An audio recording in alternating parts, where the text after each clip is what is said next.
right, everyone, time to get started. So thank you all so much for joining us today.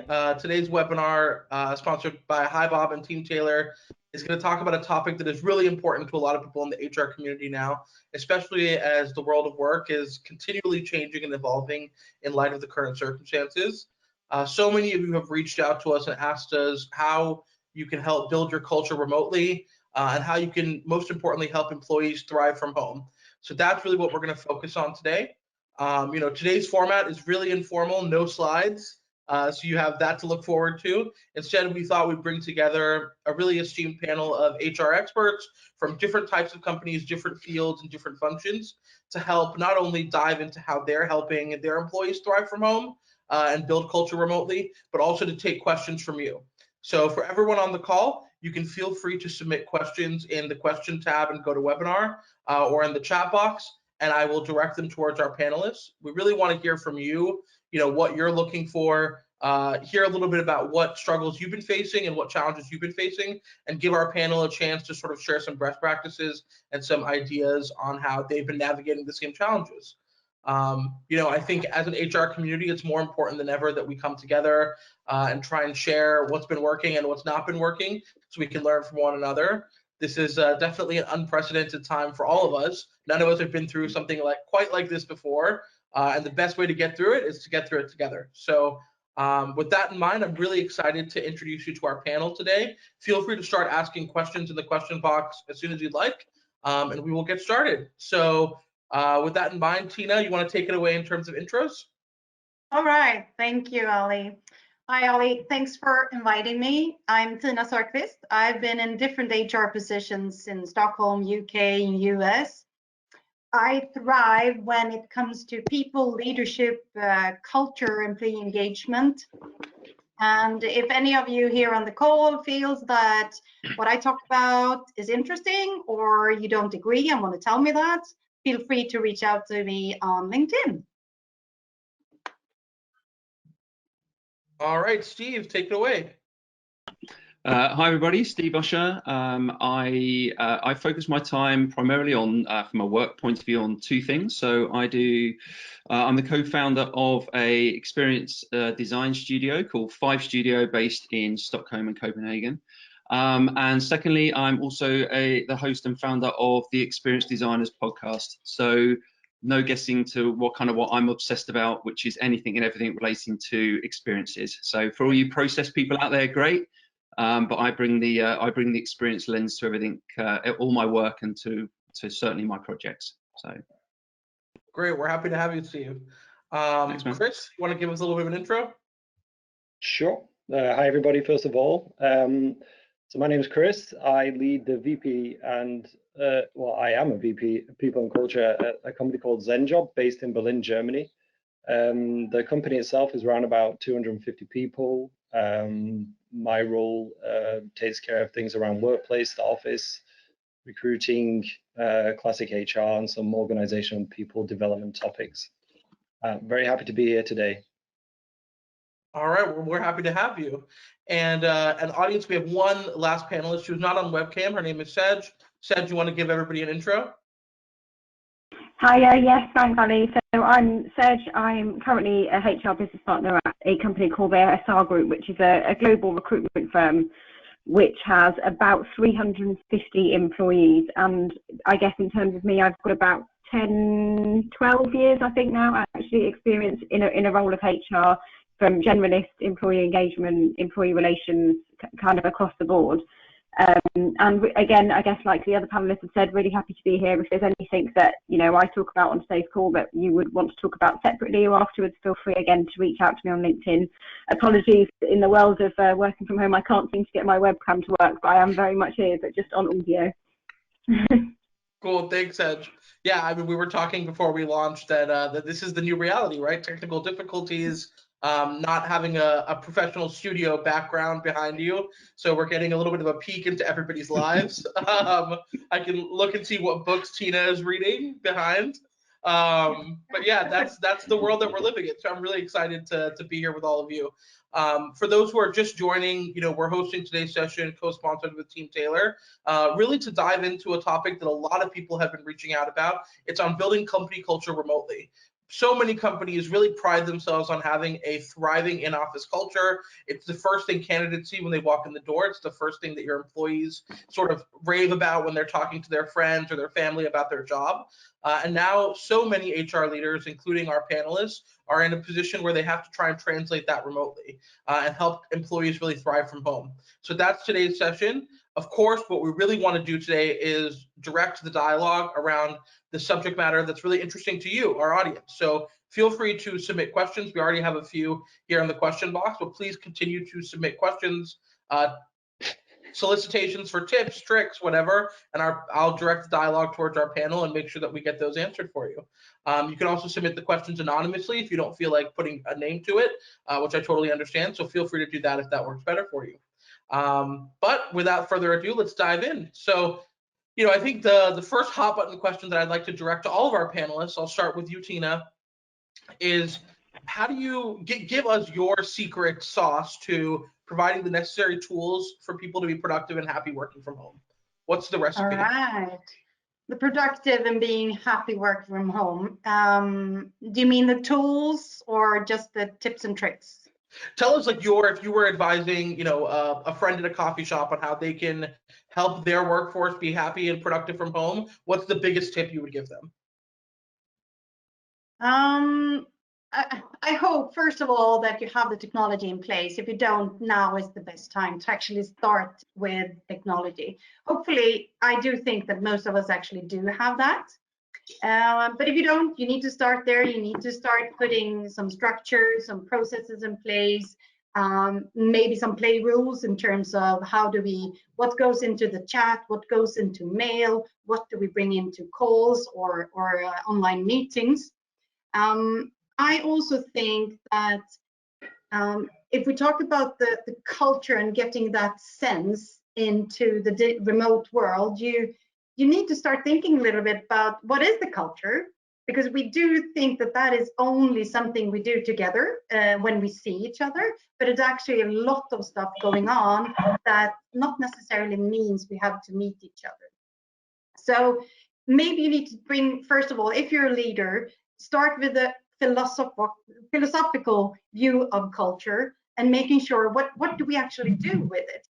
And if you haven't worked with culture before or think that is something that HR does, then you need to start thinking again, because this is very much, if you're a leader, this is very much in your job to make sure that your team members are seen and feel that the culture is there, even if we don't see each other every day in the office.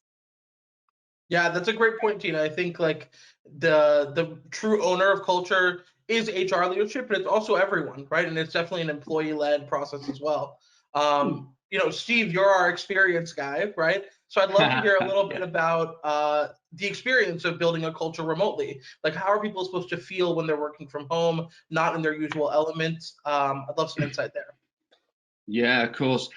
I mean, I think also just kind of adding on to some of what Tina's approach there as well is I think one of the things, if I were to guide anybody straight away, is I would just get super tight with management and leadership and give them the tools and the mindset, and more than anything else, to ensure that kind of empathy is really shining through right now, is that they're taking a really kind of empathic approach when handling or dealing with their team on a day-to-day basis. I think at the moment we've got, let's take some kind of stereotypical stuff right now, and this is just conversations I literally had this week in the music industry. We've got kind of teams of developers who are quite frankly right now really enjoying being at home, not really conversing, being super focused and super productive. In fact, productivity has gone up with these types of individuals. And then you have some of the younger generation, or people that see it more as a social. Work is actually part of their social life, and is combined, both work and in and out of work is as one. This group right now are really starting to really struggle because they thrive in this kind of sociable environment. And then you have, then you've got some people perhaps who aren't involved on a day-to-day basis in Zoom meetings, maybe kind of PAs, for an example, or don't traditionally go to a lot of meetings. they're not involved in those kind of Zoom interactions as much. So there's a whole melee of different individuals and different groups. So I just think for really genuinely on a kind of leadership management day-to-day level, it's just having that raised awareness that, okay, I need to be checking in more. I need to have this little bit more of a adaptive approach to my team. And certainly, you know, thinking about just each individual, just that empathy is really important right now. Yeah, that idea of work being a primary social channel for a lot of people really hits home. You know, at Hibob, we have a very young, diverse workforce.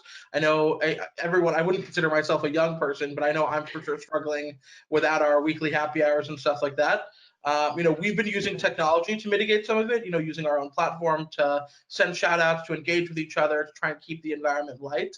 You know, Chris, at Zenjob, I'd love to hear, I know you guys have a relatively young workforce as well. I'd love to hear a little bit about how you're keeping people engaged from home and how you're kind of keeping people connected culturally. Sure. I mean, Steve, I touched on a lot of very interesting points here about the different cohorts of people that we have in the company, and then also about the personal approach that you need to take with this. And a lot of that is very much how we're thinking about things in what we're doing, which is like before, some people, or there was a certain amount of work from home flexibility that we had, but to overnight go to everybody working from home, that's been a big shift. So that's definitely meant that all of us have had to fine tune the way we think about what we're doing now versus what we did before. And a lot of it is very much driven by the people aspect of things. You talked earlier about the tools that you can use. I really love using tools and experimenting with tools, but you can't forget how important the human touch is, particularly if you're thinking about your people managers and making sure that they're in touch with their people. Leadership also has a huge role to play, as our leadership team has been doing. We switched from having a once a month all hands, and now we still keep that one for some of the bigger topics, but we do a lighter all hands every Friday for half an hour, where everybody comes together, and we try and keep that fun and a little bit more lighthearted. But it's really not the same as when you're in the office. Don't think that you can generate the same kind of atmosphere and the depth of conversations that you're going to have online when you're working remotely. And there's definitely some adjusting that you need to do to how we all interact on Zoom, and giving people the space to be able to cope with this change in a way that kind of aligns with how they work and what works for them. Everybody's got different challenges and struggles that they're dealing with here. And as Steve said before, some people are loving this change, but it's not for everybody. So really being in tune with your people is super important, and communication is key. Yeah, that's a good point, and I think something that all of our panelists have mentioned thus far is sort of the reliance on, or the empowering of your management and leadership teams to help drive forward this philosophy as well. You know, Sej, I remember when we were chatting before, you mentioned that you guys at the SR Group are also relying really heavily on management and leadership to help drive sort of productivity and positive culture as people are adjusting to this new working style. Would love to hear a little bit more about that.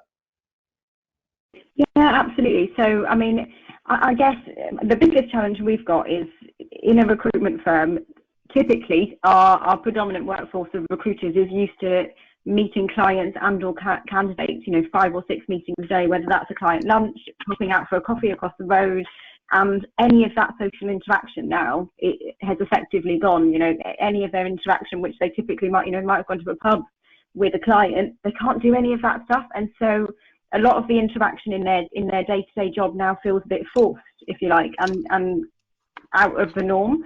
And in the same way, I guess we're struggling a little bit with losing that office banter, you know, chat in the kitchen, on desk banter, all of that type of stuff is very difficult to recreate and not seem, I guess, artificial by forcing Zoom meetings or quizzes or, you know, all of that type of social interaction. We're obviously doing that stuff. And we want to try to encourage some of the stuff we would have done in person over the phone. But I think it's striking the balance, and like some of the other panelists have already said, that the managers need to take a lead on that, because each team and or individual in that team is going to have their own challenges they're contending with. Some of our team are sitting at home with 3 kids running around behind them, and actually for them to have half an hour on team drinks on a Friday, they would rather spend half an hour with their kids and feed them dinner and sit with them. Whereas we've got others who are sitting in a flat on their own with no garden, no one else in that property with them, and are quite lonely and isolated. So actually would welcome some of that social interaction. So what the other panelists have said, I would echo that. The role of the manager is key. HR can provide a lot of the tools and the guidance and suggestion around what we should be doing, whether that's about supporting a particular individual who might be finding things difficult from a well-being perspective. Maybe they're struggling with this whole cultural shift, to helping managers think about how they might set guidance around performance or objectives for their team in a world where they usually would just see what their teams are doing and wouldn't necessarily need to set as much strict guidance, if you like, and expectations. So we've been spending a lot of time with our managers and leadership team to push those messages and encourage regular dialogue, and as much as you don't want to have fatigue over it, but the video calls so that you're seeing people. Because often, sitting on the phone all day long and not seeing another person can become a bit metonymous, can't say the word actually, but metonymous in terms of the same thing over and over, and just that variety. So I think relying on managers and getting them to understand that every individual will not want the same thing, and we need to try and strike that work-life balance for everybody, but in the right individual way. Yeah, for sure. And I think that monotony and Zoom fatigue is definitely something that we're all feeling. Finding new ways to sort of mix it up and figuring out new ways to communicate is, I think, a challenge that is incumbent upon all of us, whether we're HR leaders or just simply people managers or even employees. So that's something that I'm sure we can dive into later in today's session even more. Jumping into questions from the audience here. And everybody feel free to continue submitting these. We've gotten some great ones on board so far. Alicia wants to know what advice you guys would give to embedding culture in the onboarding process when it's done remotely. Chris, I know that you guys are still onboarding people remotely during this time, so I'd love to hear a little bit about how you've sort of helped keep people culture positive and how you've streamlined your onboarding process in light of it being done remotely. Yeah, it's also a great question there as well. So I can share more details about what we did and what we do now, and thankfully we got a lot of the processes in place already. Not that it means that you can't get this in place now, but it's more important than ever that you are making sure that when you're onboarding the people, that they continue to get that same level of feeling of welcomeness to the team. And I'm sure welcomeness is such a word, but we'll go with it. And that experience around making sure that, especially in the times that we have now, where there's a lot of uncertainty, you can imagine for all the recruiters out there who are trying to find somebody to switch jobs at the minute, it's a big shift for somebody to move. So the more you can focus on giving people that feeling of safety, and communication is also key here, the better chance you're going to be able to do of translating that into the key points around culture. And really, for me, I think you do have to adopt how you do things now, for sure, on certain aspects of how you're onboarding people, but a lot of it can actually just be switched over to a video call, as long as you've still got the right people giving the presentation. So if your senior leaders are still involved, that's really important that they're the face as well, and they're the ones welcoming your new joiners, that you've got good material that you can give to your new joiners, and not trying to take exactly what you did before and apply it to how you do it now. I believe you need to spread it out a little bit more over a longer period of time. Yeah, and there's a lot of it is about reinforcing as well. So making sure that there's the same message which reinforce, making sure, again, your people managers are playing an active role in this. A lot of it is going to be about being present and available for your new joiners. Yeah, and to go back to that point, making them feel welcome from the moment that they've signed that contract right up until once you've done all the more formal onboarding, you've made them understand where they fit within the organization, making sure they can access information that they need. So any kind of Wikipedia or intranet that you've got on hand, or whatever onboarding tool you use. Yeah. Cool. Tina, did you have something to add? Yeah. Add to that, or iterate what Chris is saying also, is that I think, or I sense now, that planning and preparation was key before as well, when we saw each other in the office and we could walk around and see how our newbie was doing. But I think planning and preparation for the onboarding is even more key now, because you won't be able to see if the newbie is sitting there and looking lost because you're not in the office any longer, or the colleagues are not there to see the person. So I think that the planning and preparation, also daily check-ins, not only you, but also if you have kind of a buddy system or a mentor system that you're all aligned in, that you need to follow up very, very often with the new people. And also, of course, involve your team members much more, into a greater extent in the onboarding. So I think even if planning and preparation was key before, it's even more key now. So it's you have this plan, and as Chris says, you have the same voice, and aligned on the planet. Yeah, I mean, I know from our perspective here at Bob, like, we are big believers in a structured onboarding process. You know, we've had to onboard a few people remotely as well, and it's been definitely a challenge trying to get people through this process. I think Tina brings up an amazing point about not being able to see firsthand whether that new joiner seems a little uncomfortable or tentative, or maybe if their team hasn't fully welcomed them. Steve, do you have any advice for sort of picking up on some of this emotional intelligence without being able to, like, stare at someone right in the face and kind of see how they're doing? Okay, so I mean, I think from my perspective, I mean, I think we shared this previously, is I think we've got this point where we just need to, I think organizations at some level should have some form of kind of either feedback element, or some kind of listening strategy or listening posts, and whether that's kind of anecdotally through leadership and management, and ensuring that that's being obviously captured, but then using some kind of survey tools where you're really kind of, you know, gathering this data while you can. I think one of the things that I think we can all agree is that this is one massive experiment. I mean, this is an experiment in real time, forced upon everybody. And so we can look at it in two ways. We can either go, you know, oh my God, like, you know, this is awful. And of course it is.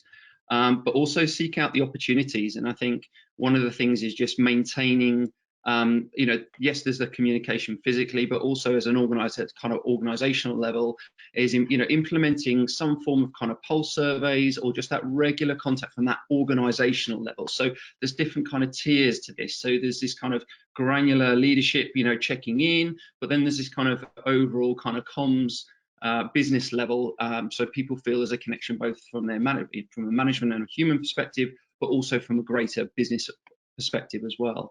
And I think right now, I mean, if you ask the right questions, there's some probably, in most organizations, I'm sure there are some amazing things happening out there right now. And I think there's probably some dynamics that perhaps some organizations have never even probably experienced or had before, that this situation has kind of forced people into. But actually there's learning in this, and there's opportunity to say, well, okay, well, we've identified that there are some areas that actually performance has gone up, and that absolutely I've got very good examples of organizations where performance has gone up. So what can we learn, and then what can we then do when we do eventually go back to the office, is then what can we then replicate, and how we can then develop that further. So I would just encourage people, get your white coats on, start listening, asking questions, be inquisitive, be curious, and trust me, there's a lot of really great learning happening right now for the organization and for people. Yeah, the comments started to light up, Steve, when you were talking about sort of anonymous feedback and pulse surveys. You know, I know at Bob, these are two things that, you know, we really focus on within our platform. We have an anonymous feedback tool called Your Voice, and we do pulse surveys as well. But even if you're not using a platform, I think, like, figuring out a way to, like Steve said, from an organizational level, make sure that your employees know that you're listening and know that you care about their feedback during this time is super, super important. We have a question here from Gary that talks a little bit about partial working from home, and we have a couple of other questions here as well. One from Gemma as well on, you know, if you have half of a team working in office, half of a team working from home, sort of maintaining a level of connectivity there. Any tips from the panel on sort of how to combat that when you're eventually having some of your employees go back to the office? Ali, it's said, so we're actually thinking about that now. So I guess, so to Steve's point, we're just about to close a survey actually that we've done company-wide. which we're going to filter down by team. So we've got four kind of key divisions. They can look at any particular areas for them. So I guess to echo Steve's point, that communication, two-way communication is key. Employees need to be able to find or be able to have an avenue to feed back to the business, not just at that local level with their manager, but also for the business to hear that feedback and actually do something on the back of it, so that we are genuinely listening to feedback. And, you know, we haven't closed the survey, we're doing it through Bob actually, but if just looking at some of the feedback that's come through already is really positive, and actually that's quite reassuring for our central teams that have been working relentlessly, you know, day and night, trying to get through all of this stuff and make some really tough decisions and work weekends and not see their kids and all of that type of stuff. So actually it's quite reassuring to hear that, and that people, although we know we're going through a difficult period, recognise and appreciate the support that they've been given, and we've over communicated to an extent. So we have done weekly sessions with our CEO and all of our managers and partners across our business. We've got daily catch-ups for each individual team on a more granular level. We've got monthly updates from our CEO and CFO, again, to all of our global employees. So all of that stuff, I guess, is additional above and beyond, which seems to be really, really well received. So I think the more of that we can do, the better. But I guess, obviously, you know, there's no point taking all of that feedback and doing nothing with it. So clearly, as a leadership team, there needs to be an appetite to do something. So if there's feedback quite strongly that communication or IT or whatever it might be isn't quite up to scratch, you know, we're prepared behind the scenes to make decisions and fundamentally change the way we work. And then I guess, just to your point, Ali, on some of those questions that have come in, we're hoping that survey will help us shape what the future looks like. So we've started to look at, as and when we're allowed to return back to the office, what will that look like? And it's very likely that we're going to operate a Team A, Team B type structure. So before we all moved 100% remotely working from home, that is what we had originally done. So just to minimise the number of people in the office. But I guess that was all a bit rushed. So that was kind of sprung on us, and we didn't necessarily plan as well as we would have liked to. So we're using this time and the feedback that we're getting from employees around, you know, what technology that has worked really well while we've been working remotely, what do we need to do more of, you know, what new technology gaps have we got, let's fix those now. To Tina's earlier point, you know, if you've not got technology up to scratch now is the time, and particularly before we return to the office, because we're thinking of doing things like a Team A, Team B, staggered start times into the office so that we're minimising people all travelling at the same time, you know, commuting on the train at prime time. So we're thinking about all of that type of stuff and all of the knock-on stuff that I guess we might not have considered before. So, you know, our communal areas like our kitchen, you know, do we keep those open? From a practical perspective and a health and safety perspective, do we need to start ordering kit that we need? So whether that's masks or hygiene equipment or sanitizers, you know, all of that stuff that I guess right now might be quite hard to get hold of, and be prepared that people are confident that we have put their health and well-being first, so they don't return to an office, whether it's Team A, Team B or completely, that they return to an office they feel comfortable with, that we have planned and properly prepared for, and that we know we will need to carefully consider there will be some exceptions. You know, we might be allowed back in the office, but schools and nurseries are still closed, and so clearly we'll need to think about those individuals and not enforcing that. But we're behind the scenes getting managers to already think about who could that Team A and Team B be, you know, which managers, split your managers, I guess, across your division, so that each team, if you like, you've got some strong management presence in the team, and you're mixing up the junior and more senior team members. So again, it doesn't feel like managers in 1 week and non-managers the week after, you know, just properly planning some of that stuff that I guess we never really had a chance to do when we all suddenly moved to remote working, what we're starting to do now to hopefully be on the front foot. Yeah, those are good insights. Yeah, Steve. Oh yeah, and can I just add to that? I think one of the things that's happened as well is the pace. So, you know, before COVID, everyone's kind of getting on. Everyone's in their, you know, in their flow. Everything's kind of been disrupted. It's been a straight, you know, so that nobody's had real time to kind of think. You know, it's all kind of been this kind of rush and going this initial period of craziness. All I would encourage people to really get ahead of this curve, right? Because this thing's not forever. We will end up going back to the office at some point. Map that journey from right now for the different personas in your organization on what is that journey back into the business, into that office. From the moment they walk in, what is different? Is there anything different? Is there anything you can make different and improve before they actually get back, step their first foot back into the office? So really think about just building out a plan, but think of it as a journey. Yes, there's a process, there's timelines, there's all these things, but use the journey, methodology or mindset to then, really be considerate. Because I think right now, like employer brands generally are getting massively stress tested.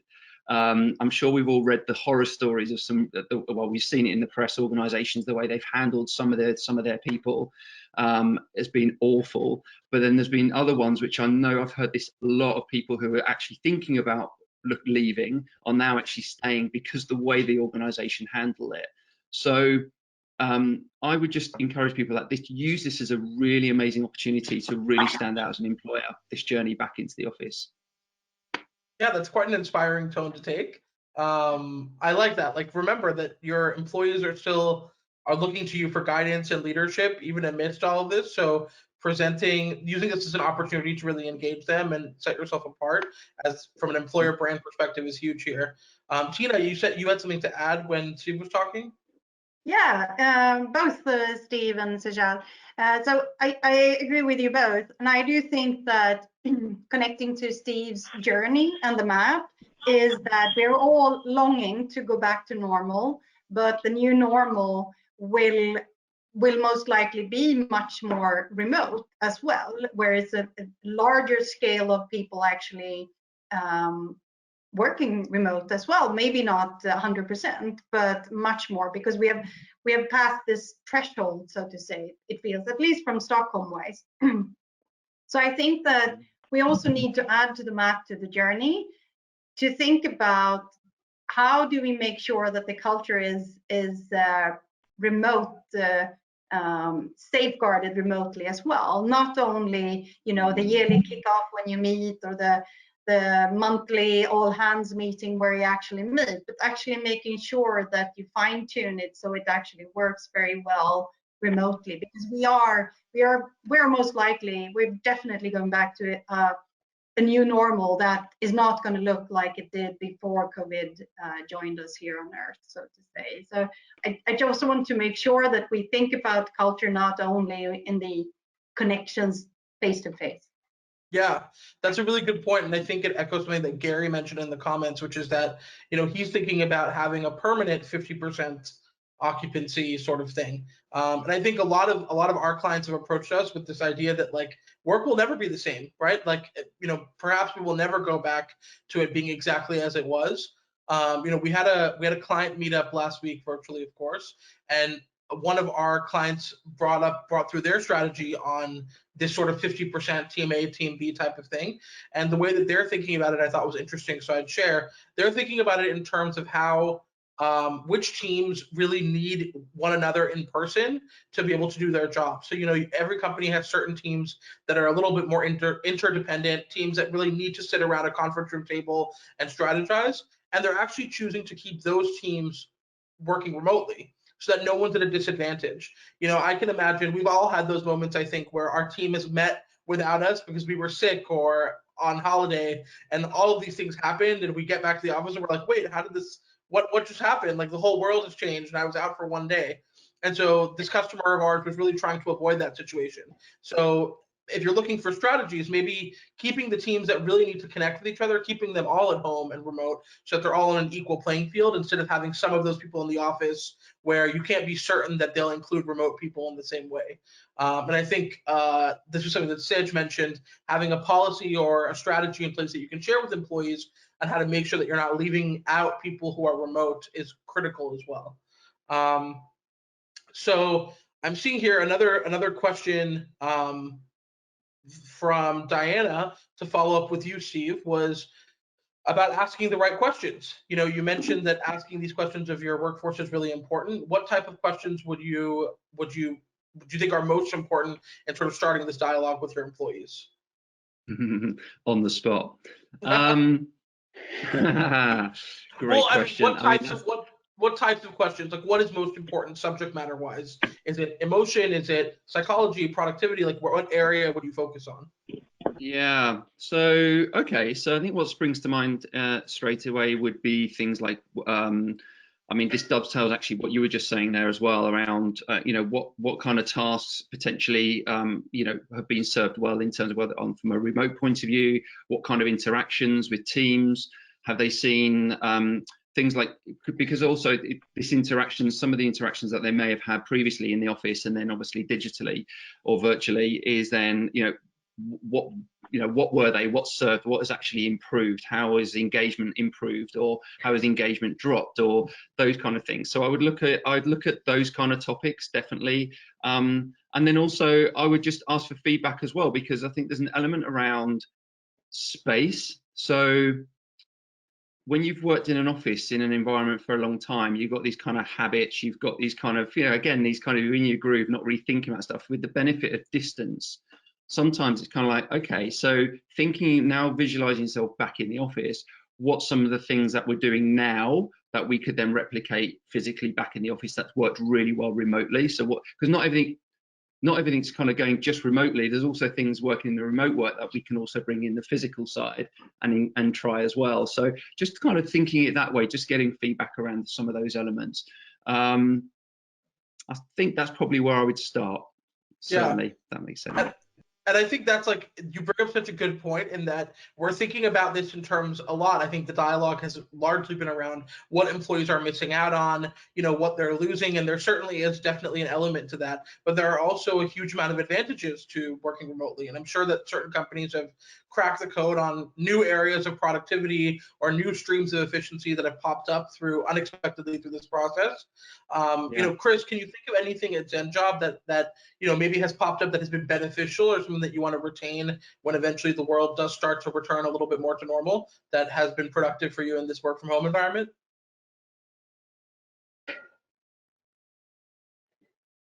Yeah, I mean, Chris, it's a good question that. I think, yeah, can you hear me? Yep. Sorry, we lost you for a second. Yeah, no, it's raining here. Maybe it's interfering with the signal. Yeah, it's an interesting question that. I think we're a company that likes to experiment a lot in what we're doing, and I would highly encourage that, as Steve was also talking about before, about putting your white lab coat on and experimenting with new things. I like the idea that for me, what it is actually, the thing that I want to keep is that flexibility above everything else, which is not so much one thing, it's about the options that this new world is, if you want to talk about it now, actually presents us with. So it's not about, yeah, we want to keep Zoom, it's an amazing tool. It's not just about that, it's about the flexibility that we have as an organization that we should keep. A lot of companies have been really hurtled into the current situation that we're in, and I was thinking about it before as some of the other panelists were talking about it. This is such a huge opportunity for companies who never believed or never trusted in themselves that they could run a company remotely before, that they could trust their employees to work effectively. And if people now go back on what we've just proved to ourselves, it's this huge opportunity, and that, hey, we're actually able to do this, then I do believe these companies are going to be at a huge disadvantage with other organizations. There's many companies who are ahead of the curve with this and already doing fully remote, and it's great being able to learn from them companies as well. Now it's our time to kind of harness the benefits of this, because this will, to the point that was raised earlier, be the competitive advantage that we have when we're now looking for, and hopefully when other companies are seeing an upturn in recruiting again, it will be an advantage for the company that sticks with being able to offer flexible remote work, rather than the companies who say, actually, you know what, no, everybody back to the office, same as it was before. Yeah, it's so interesting. Like, I think back to every manager I've ever had who has said that, like, oh, working remotely, like, never works. You know, it's impossible to be productive. And I sometimes wonder how all of those guys are doing now. But I guess none of us have had a choice except to try and figure out how to make this work. You know, I think this is a really good dialogue. I want to pivot a little bit we have a lot of questions here in the comments, some from Diana, one here from Gemma as well, one from Tiffany on social engagement and social interaction.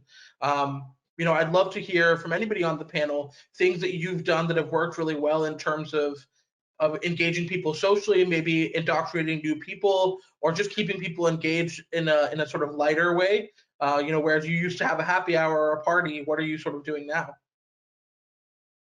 Who wants to go? Yeah, I can give an example. Sorry, Chris, I just hijacked you there. Well, I went last. You go now. All right. So one of the things for the company to actually show appreciations, there are loads on social media as well. So you can just open up LinkedIn and you get all these ideas. But one of the things that is showing appreciation from the company was here in Sweden, we have something called Fredagsmys, which is basically translated to Cozy Friday, where you can, you have your popcorn, you watch movies with the kids or Netflix with the kids. And we felt that we wanted to do something at the company that I work for at the moment.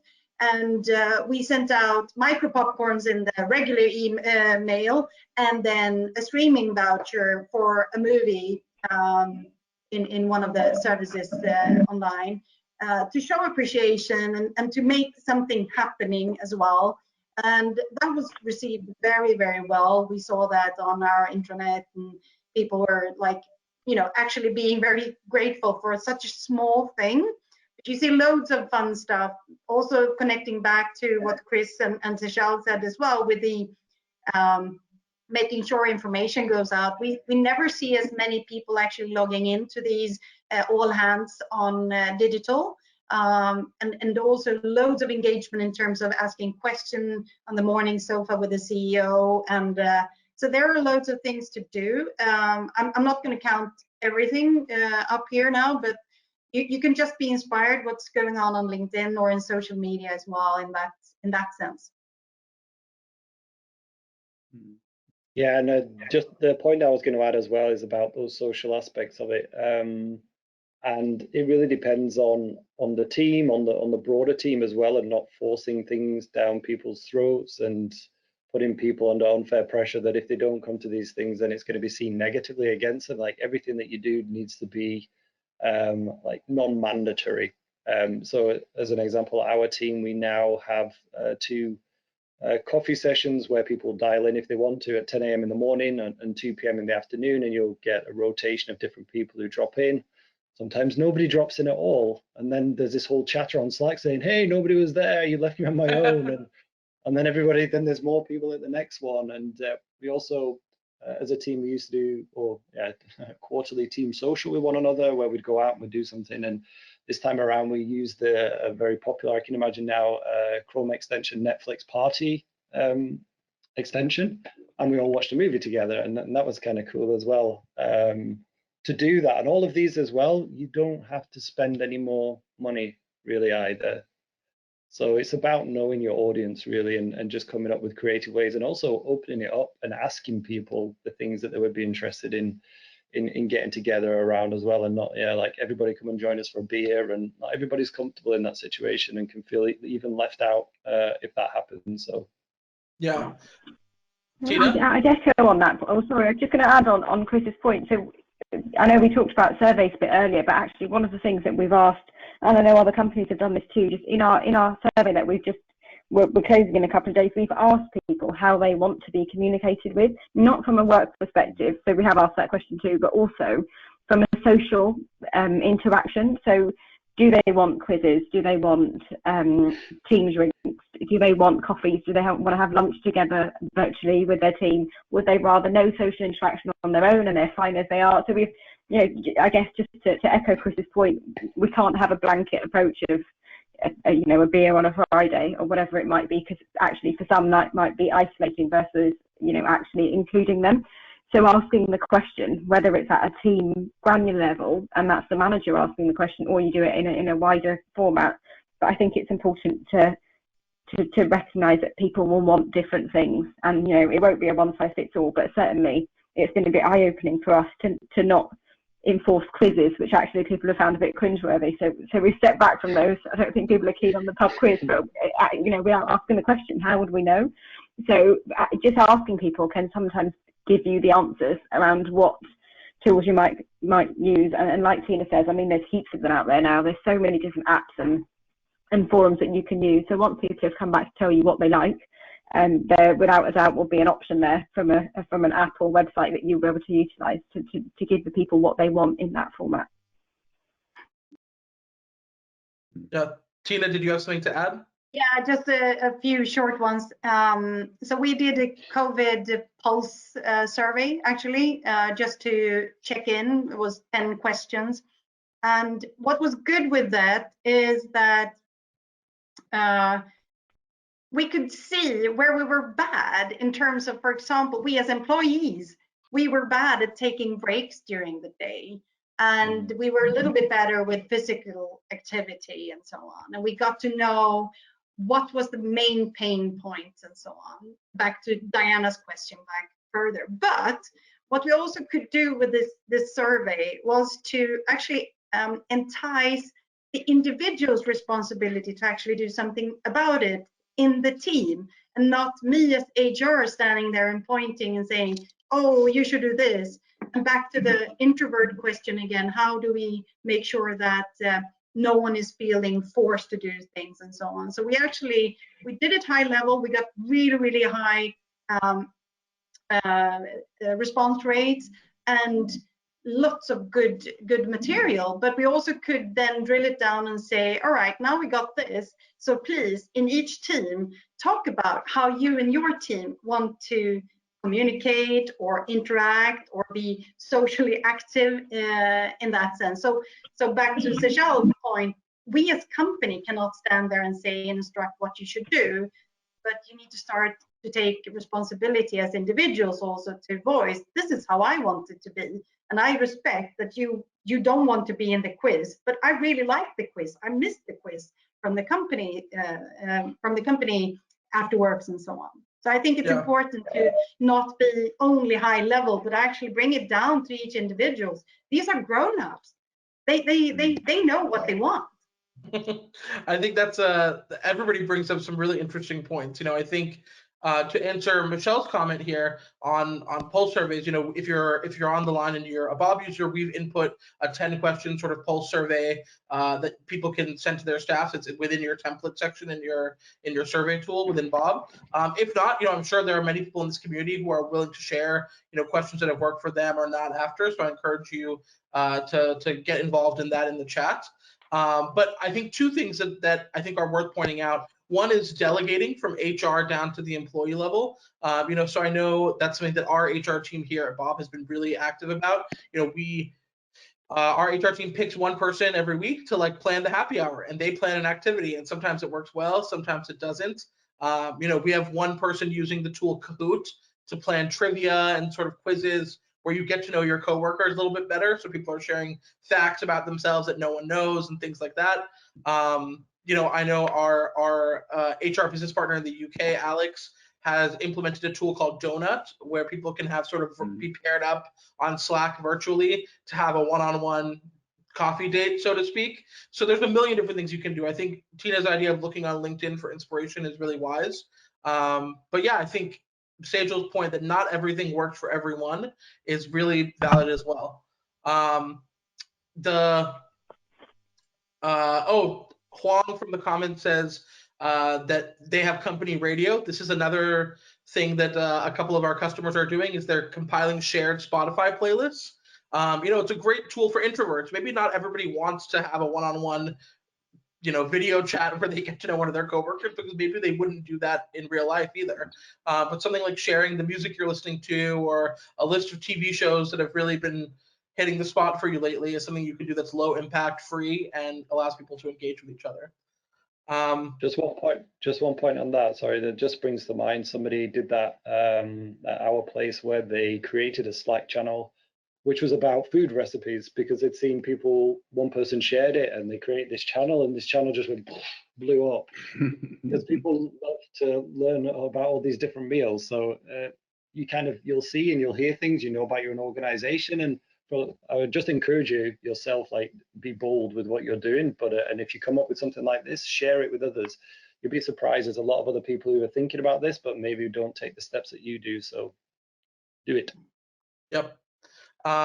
Great. Well, we have about 5 to 7 minutes left here. So everybody, please get your last questions in, and we'll try and get them all answered before we wrap up. A question here from Luis. She is wanting to know from each of you, the single most effective initiative that you've heard about or seen implemented that helps create a vibrant work from home experience. So maybe livens up the day-to-day, breaks up the monotony a little bit, helps people not fall asleep at their desks or virtually. Anything spring to mind for anybody here on the panel? Tina? Yeah. Oh, this is a simple one. I'm first out.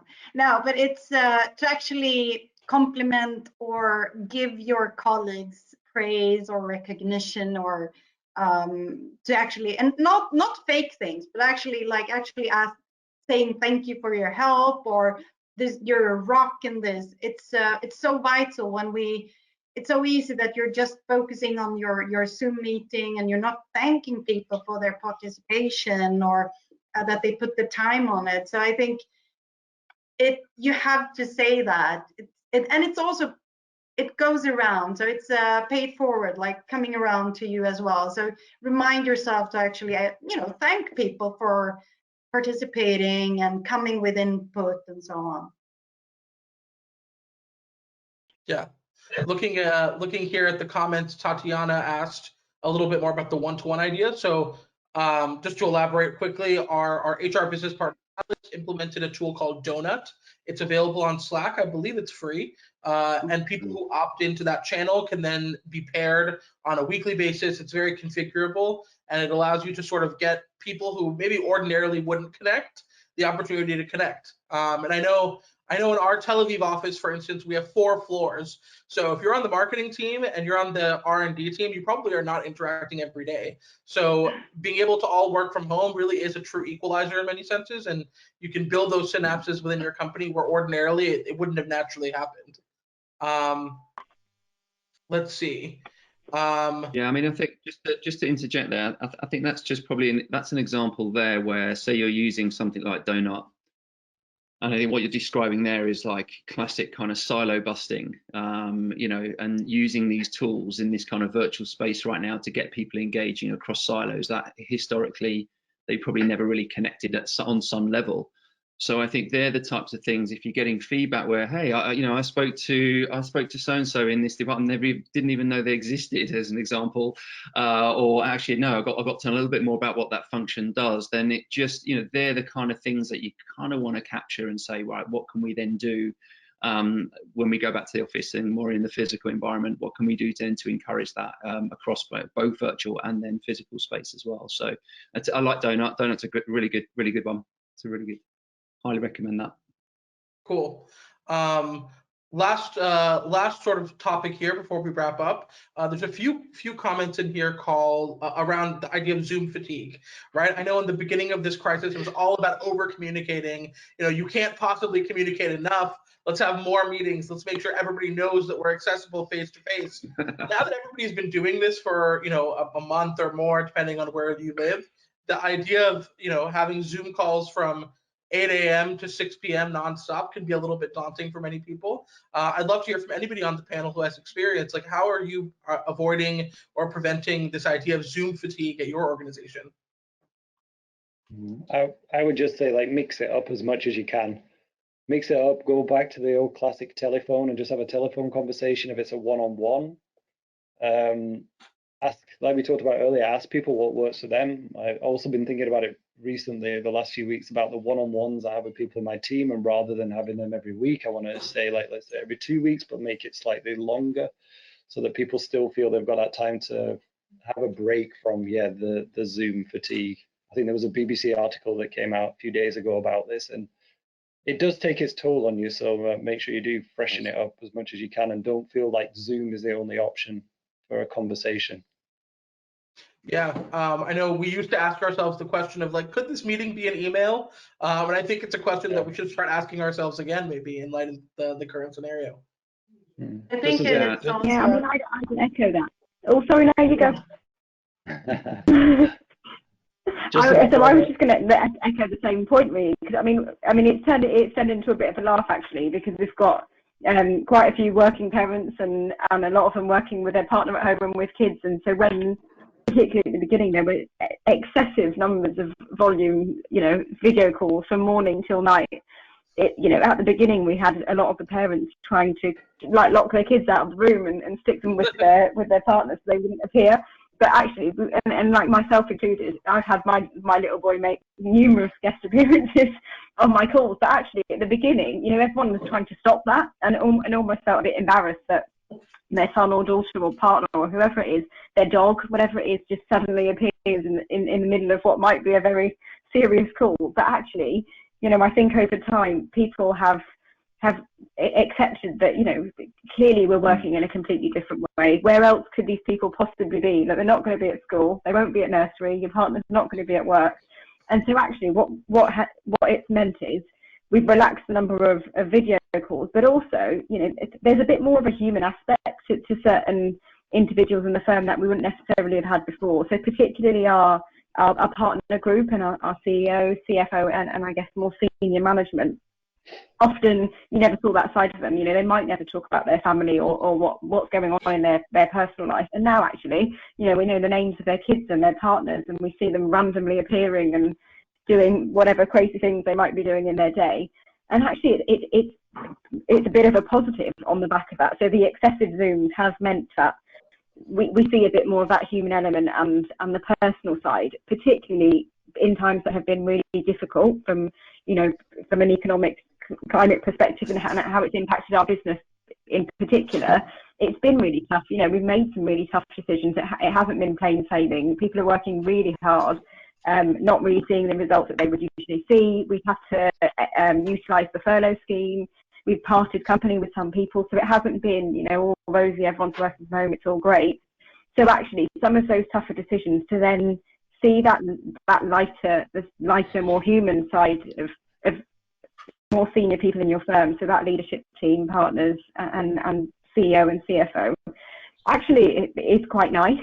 And so we've relaxed the video calls, but equally there is an absolute acceptance that, it's not as professional as you might want it to be. You might have a random appearance or meltdown from a child or a partner screaming for something down the phone, and that's okay. And actually that I guess has opened up the communication a bit more and made things a bit nicer, I think, in terms of culture and two-way comms. Yeah, I think that's as good of a note as any to end on. I think what really came through really brightly in both the questions today and also the insights from our panelists is that, if nothing else, there definitely are unexpected and unique positives to this environment.